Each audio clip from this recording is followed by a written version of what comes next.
Assalamualaikum warahmatullahi taala wabarakatuh dan selamat sejahtera. Nama saya Ahmad Kushairi bin Abdul Ghani.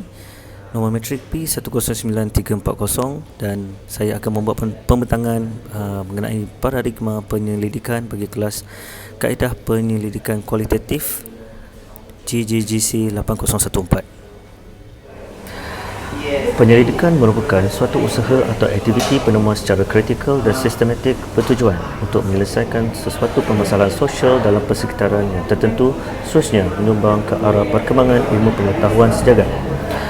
Paradigma penyelidikan adalah satu set kepercayaan mengenai suatu isu yang berlaku di sekeliling dan memerlukan pendekatan bagaimana isu tersebut boleh diselidiki dan diselesaikan.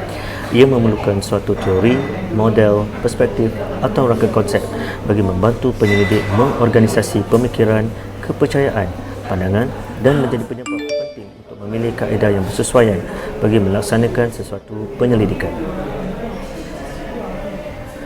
Terdapat 4 paradigma dalam sesuatu penyelidikan, iaitu positivisme, interpretivisme, pragmatisme dan critical theories. Paradigma positivisme bertujuan untuk membuktikan sesuatu hipotesis dan dapatannya boleh digeneralisasikan. Ia merupakan penyelidikan yang bersifat saintifik dan sistematik seperti pemerhatian dan perekodan bagi membuktikan sesuatu fenomena. Ianya boleh diperhatikan, diukur, dibuktikan dan ada elemen hubungan sebab dan akibat. Ia menggunakan kaedah kuantitatif dan data informasi dilaporkan dalam bentuk numerikal serta penganalisisan data dibuat secara statistik. Paradigma interpretivisme pula bermatlamat untuk memahami sikap serta perlakuan manusia berbanding mengeneralisasikan hasil kajian atau meramal sebab dan akibat. Fokus analisis dibuat secara mendalam mengenai sesuatu isu seperti sikap kompleks manusia dalam keadaan natural dan interpretasi isu tersebut berdasarkan pandangan responden kajian. Ia menggunakan kaedah kajian kualitatif yang mana hasil dapatan adalah berbentuk perkataan berbanding angka manakala saiz respondennya pula adalah kecil.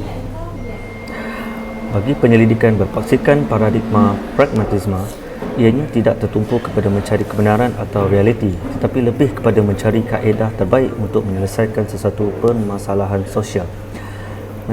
Metodologi penyelidikan pragmatisme adalah seperti mixed methods, design and development research atau DDR serta kajian tindakan. Paradigma critical theories pula wujud hasil tanggapan penyelidik berkaitan ketidakadilan dan ketidakseimbangan yang berlaku dalam masyarakat. Penyelidik cuba merungkai kebenaran, mengkritik struktur sosial, sistem kuasa kerajaan atau pemerintahan dan seterusnya mendorong kepada perubahan sistem nilai sosial masyarakat serta perubahan sesuatu ideologi.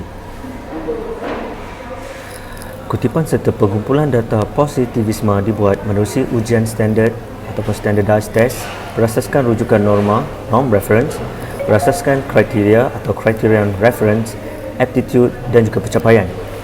Di samping itu, kutipan data positivisme juga dibuat menerusi soal selidik, temu bual, pengukuran bukan kognitif serta pengukuran alternatif. Manakala bagi pengumpulan data interpretivisme pula dibuat seperti temu bual secara berkumpulan atau individu, temu bual berstruktur, semi atau separa berstruktur dan tidak berstruktur. Ia juga melibatkan pemerhatian secara pasif, pemerhati sebagai partisipan aktif dan partisipan sepenuhnya.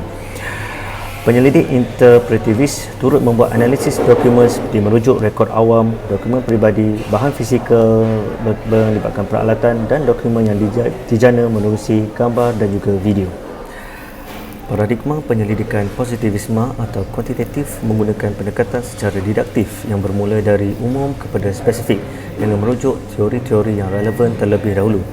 Seterusnya merangka hipotesis, pemerhatian dan membuat pengesahan. Manakala bagi paradigma penyelidikan interpretivisme ataupun kualitatif pula, pendekatan yang digunakan adalah secara induktif yang mana penyelidik membuat pemerhatian mengenai pasti pattern trend sesuatu fenomena, kemudian membuat tentatif hipotesis dan diakhiri dengan penemuan teori-teori baharu berdasarkan penyelidikan yang dilaksanakan.